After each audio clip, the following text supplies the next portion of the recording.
না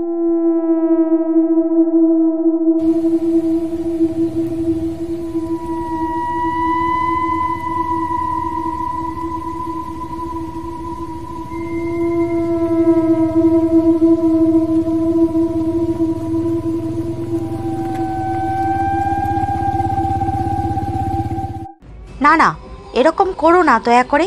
তুমি যা চাও আমরা তাই দিব, তাও তুমি আমাদের মেরো না দয়া করে। এইরকম আকুতি মিনতি করতে থাকে আমার চাচি ও আমার মা। আসসালামু আলাইকুম, আশা করি সবাই ভালো আছেন। আমি তানিয়া। পারিবারিক সমস্যার কারণে ঠিকানা বলতে চাইছি না। পারিবারিক ঠিকানা গোপন রেখে ঘটনাটা আপনাদের সাথে শেয়ার করছি। ঘটনাটা ঘটে আমার চাচাতো ভাইয়ের সাথে। নিশাদ ভাই, আমি ঘটনায় যাওয়ার আগে আমার পরিবারের সম্পর্কে একটু বলতে চাই, যেটা দর্শকদের ঘটনা বুঝতে সুবিধা হবে। আমার দাদার 2 ছেলে, মানে আমার বাবা আর আমার চাচা। ঘটনাটা আমার চাচার ছেলের সাথে, আমার বাবার 1 মেয়ে এবং 1 ছেলে, এবং চাচার 1 মেয়ে 1 ছেলে। আমাদের পরিবার যৌথ পরিবার, সবাই একসাথে থাকি, শুধু ঘর আলাদা। অনেক সময় নিয়ে নিলাম, তার জন্য মাপ চাচ্ছি সবার কাছে। এবার ঘটনায় আসা যাক। ঘটনার প্রথমে আমি বাড়িতে ছিলাম না, যার জন্য আমি প্রথমটুকু আমার ভাই আবরারের কাছ থেকে শুনি। আবরার আমাকে যেভাবে বলেছে আমি সেভাবেই বলছি আবরার রাত তখন 12টা বাজে 4 মিনিট। হঠাৎ আমার ঘুম ভেঙে যায়। আমার মায়ের কান্না শুনে একটু ভালো করে কান পেতে শুনতে পেলাম আমার চাচিও কান্না করছে। আর শুধু কান্না নয়, কার কাছে যেন আকুতি মিনতি করছে। আমি খুব তাড়াতাড়ি করে ঘুম থেকে উঠে পড়লাম আর দৌড়ে ঘরের বাইরে গিয়ে শোনার চেষ্টা করলাম কার ঘর থেকে কান্নার আওয়াজ আসছে। বাইরে গিয়ে দেখলাম আমার চাচাতো ভাই নাবিলের রুমে বাতি জ্বালানো, আর ওর ঘরে সবাই বসে আছে শুধু আমার বাবা ছাড়া। আমি দৌড়ে ঘরে গিয়ে দেখি আমার চাচা আর দাদা আমার চাচাতো ভাইকে ধরে রেখেছে। তারা দুজন তাকে ধরে রাখতে পারছে না, তাই আমি গিয়ে শক্ত করে ধরি। কিন্তু একটা বিষয় হলো, আমার চাচাতো ভাই ছোট, তার বয়স 11 কি 12 হবে তখন। তার গায়ে এত শক্তি আসার কথা নয়। আমি গিয়ে ওকে ধরতেই নাবিল আমার দিকে তাকিয়ে একটা ভয়ঙ্কর হাসি দেয়, যেটা দেখে আমি অনেকটা ভয় পেয়ে গেছি। তার হাসিটা ছিল শয়তানি হাসি, কেমন জানি দেখতে। হাসি দেখলেই ভয় লাগে। কিছু সময় পরে আমার বাবা আসে, সাথে একজন এলাকার কবিরাজ নেই। কবিরাজকে দেখে নাবিল তাচ্ছিল্য করে বলে, এই কবিরাজ আমাকে কিচ্ছুই করতে পারবে না। সে যখন আমার পরিচয় শুনবে তখন এখান থেকে দৌড়ে পালাবে।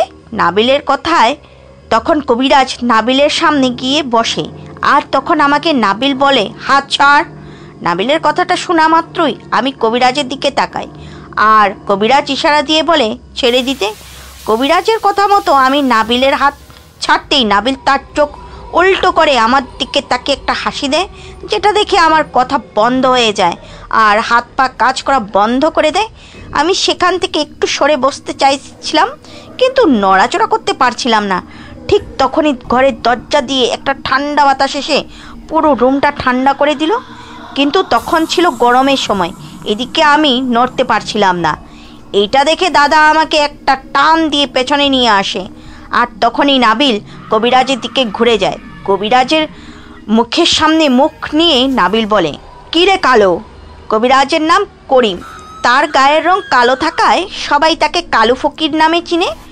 নাবিল কালা কবিরাজকে বলে, এখানে কি করতে এসেছিস? আমাকে তাড়াতে এসেছিস নাকি? কথাটা বলে একটা হাসি দেয় নাবিল। নাবিলের হাসি দেখে কালু কবিরাজ তার হাতে কি জানি একটা নাবিলের মাথায় ধরে আর কিছু মন্ত্র পড়ে ফু দিয়ে দেয়। কালু কবিরাজ বলে, কে তুই? কোথা থেকে এসেছিস? কবিরাজের কথায় নাবিলের ভিতরে থাকা সেই জিনটা বলে, আমার নাম শোনার এত ইচ্ছে তোর? তাহলে তো তোর ইচ্ছে পূরণ করতে হয়। তার আগে তোর বাড়িতে ফোন দিয়ে শোন তোর বউ কেমন আছে। সে কি কল থেকে পানি আনতে গিয়ে বেশি ব্যথা পেয়েছে নাকি? এইটা বলে নাবিল আবার হাসতে শুরু করে। নাবিলের কথা মতো কবিরাজ তখন তার বাড়িতে ফোন দেয়। ফোনটা রিসিভ করে তার ছোট ছেলে, ওনার ছেলে ফোনটা রিসিভ করেই বলে, হ্যালো বাবা, আপনি কোথায়? তাড়াতাড়ি বাড়িতে আসেন, মা পায়ে মাথায় এবং কোমরে অনেক ব্যথা পেয়েছে, মাকে নিয়ে হাসপাতালে যেতে হবে। ছেলের কথা শুনে কবিরাজ বলল, কিভাবে হলো এসব? কালা কবিরাজের কথা উনার ছেলে বলে, আমি আর ভাই পড়তেছিলাম, তখন মা আমাদের রাতের খাবার খাওয়ার জন্য ডেকে তিনি টিউবওয়েলের পাড়ে পানি আনতে যায়। অনেক সময় পর মা হঠাৎ করে চিৎকার দিয়ে ওঠে। মায়ের চিৎকারে আমরা দুজনেই দৌড়ে তার কাছে গিয়ে দেখি মা অচেতন অবস্থায় পড়ে আছে টিউবওয়েলের পাড়ে। মায়ের মাথা ফেটে গেছে, মাথা দিয়ে রক্ত বের হচ্ছে। আমি আর ভাই মাকে ধরাধরি করে রুমে নিয়ে আসি এবং দাদা দাদি করিম ডাক্তারকে নিয়ে আসে। ডাক্তার কোনো রকমে মায়ের মাথায় রক্ত পড়া বন্ধ করে এবং মায়ের জ্ঞান ফিরে আসে। তারপর মাকে কি হয়েছে জিজ্ঞাসা করলে মা বলে, আমি যখন পানি আনতে টিউবওয়েলের পাড়ে যাই তখন দেখি টিউবওয়েলের একটু দূরে ওই আম গাছটার নিচে কে যেন দাঁড়িয়ে আছে। আমি ভেবেছিলাম মানুষ হবে হয়তো। এইভাবে আমি কলসে পানি ভরতে থাকি। আমি আম গাছটির দিকে তাকাতেই দেখি কালো একটা অবয়ব আমার দিকে এগিয়ে আসছে।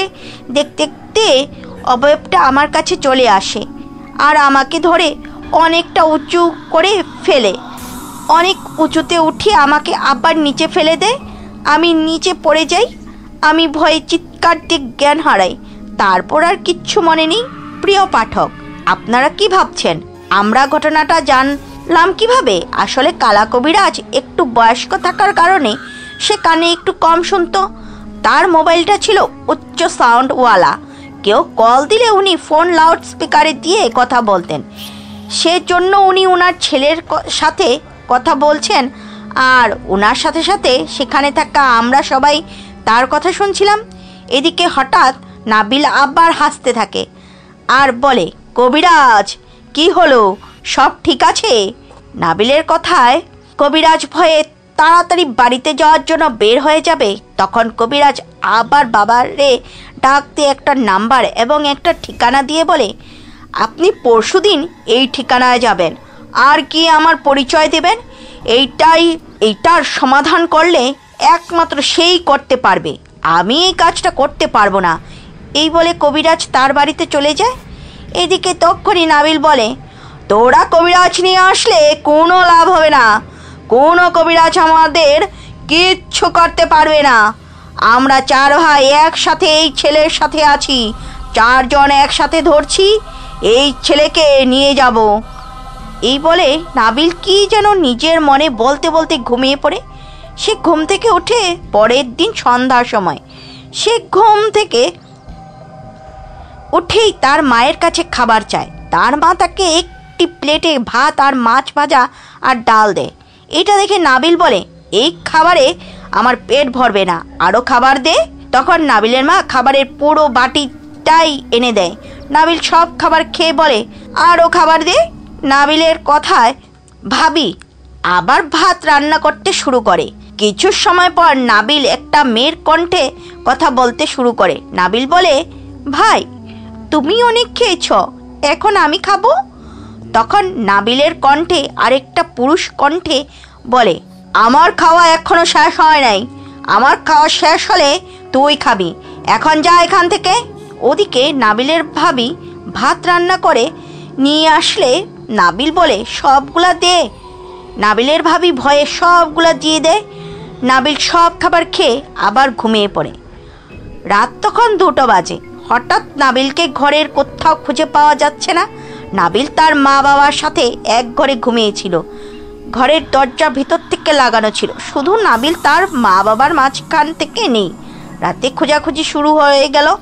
চারিদিকে অনেক মানুষ ছড়িয়ে ছিটিয়ে গেল। আমিও গিয়েছিলাম খুঁজতে।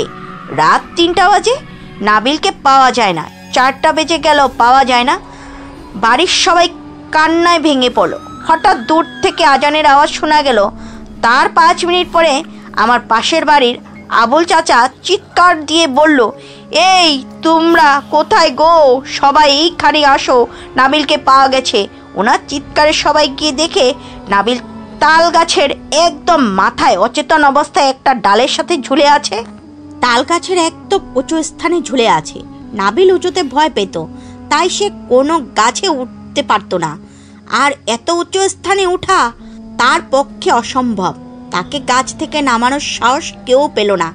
তাই আমার ভাই আর তার এক বন্ধু বলল তারা তাকে নামিয়ে আনবে। কথা মতো তারা তাকে নামিয়ে আনার জন্য প্রস্তুত হলো। তখন মসজিদের ইমাম তাদের দুজনের শরীর সূরা পড়ে ফু দিয়ে দিল, আর আমার ভাই আয়াতুল কুরসি পড়ে শরীরে ফু দিয়ে নিল।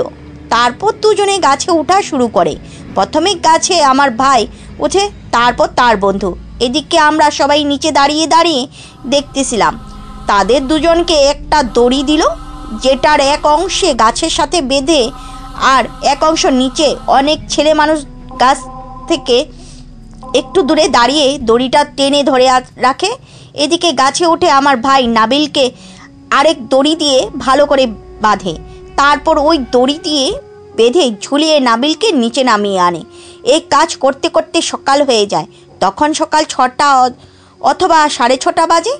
খেয়াল নেই। নাবিলকে নিচে নামানোর পর আমার ভাই, বাবা আর ভাই এক বন্ধু মিলে চলে যায় কবিরাজের দেওয়া ঠিকানায়। কবিরাজের ঠিকানায় যাবার সময় কি কি হয়েছে বা ঘটেছে সেসব বলছে আমার ভাই। আমার ভাই বলে আমি বাইক নিয়ে যাই একটা বাজারে। ঠিকানাটা বাজার পর্যন্ত দেওয়া ছিল। যখন বাজারে পৌঁছালাম তখন সময় 10 বা 11টার মতো হবে। বাজারে দাঁড়িয়ে আমি কবিরাজের দেওয়ার ঠিকানায় একটা ফোন নাম্বারও ছিল, সেই নাম্বারে কল দিই। প্রথমবার ফোন কেউ ধরে না, পরে ফোনটা ধরে একজন ছেলে মানুষ।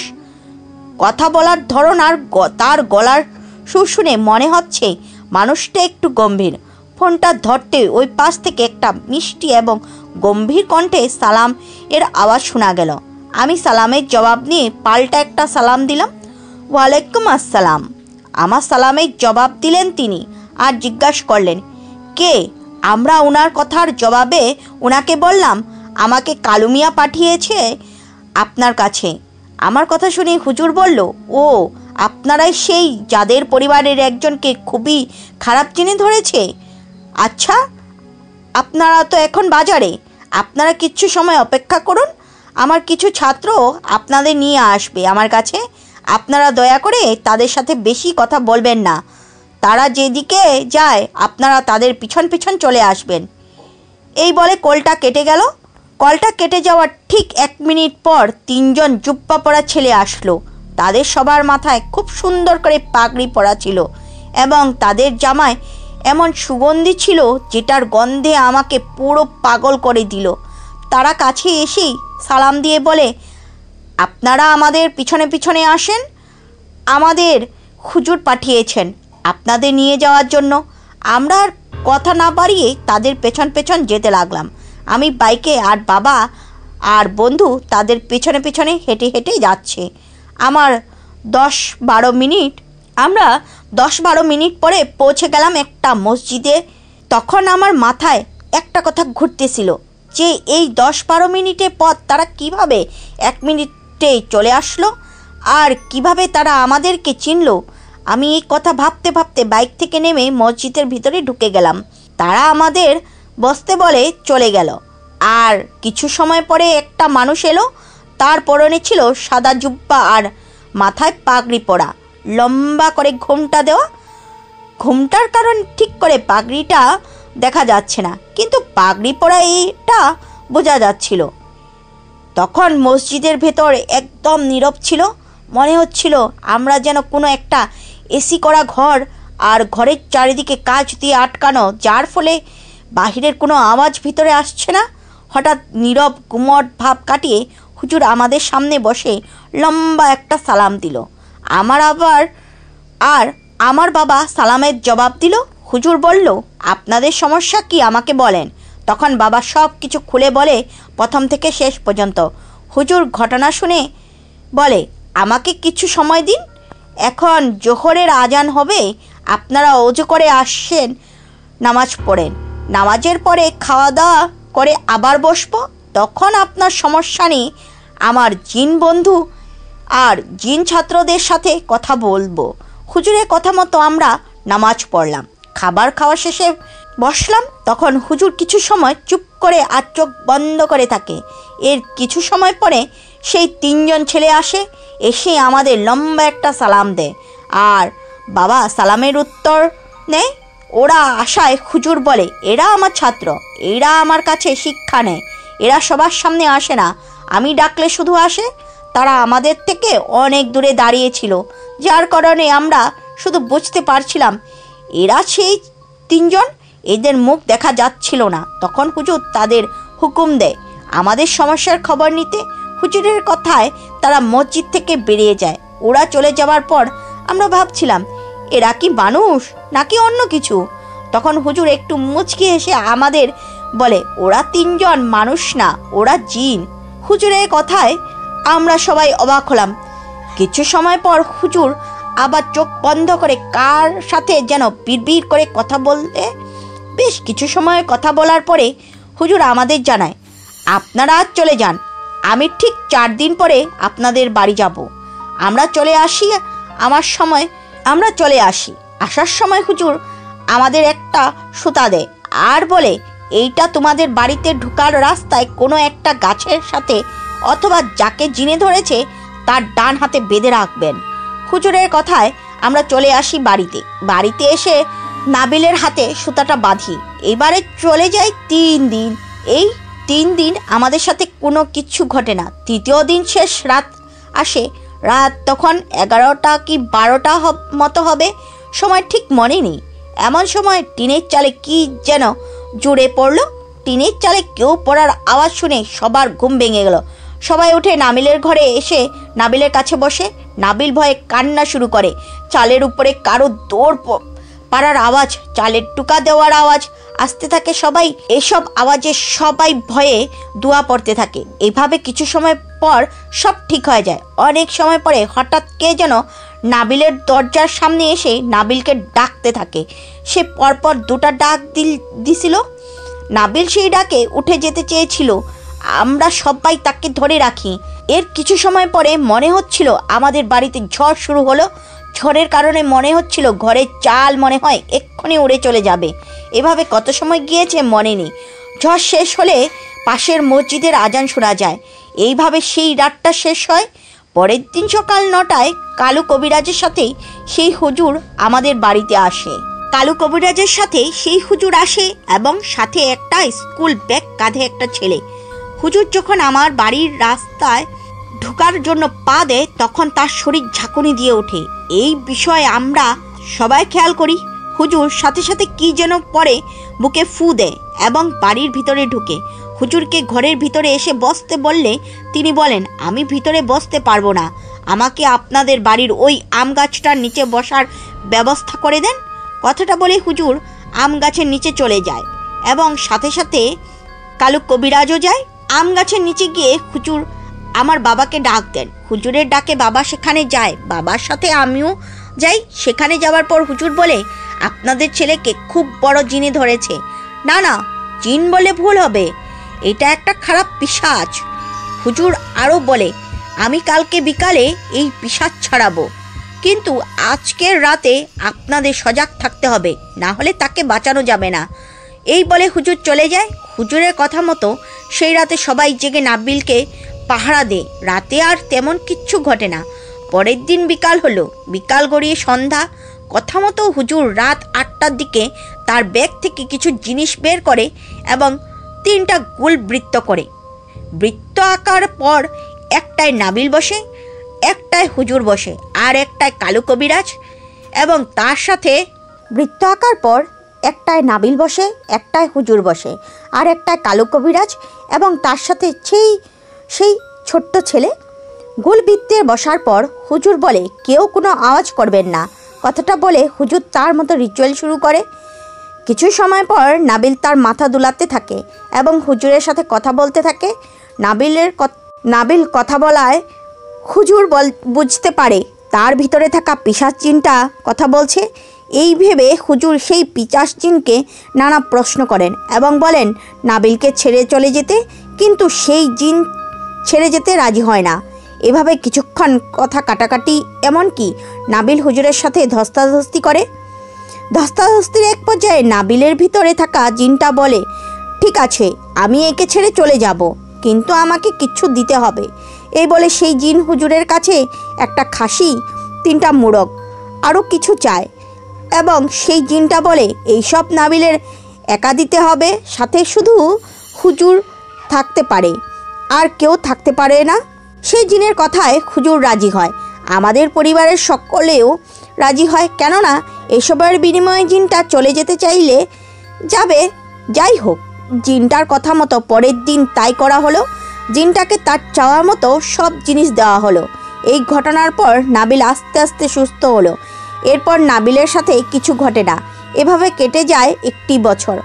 1 বছরের মাথায় নাবিল খুব অসুস্থ হয়ে পড়ে।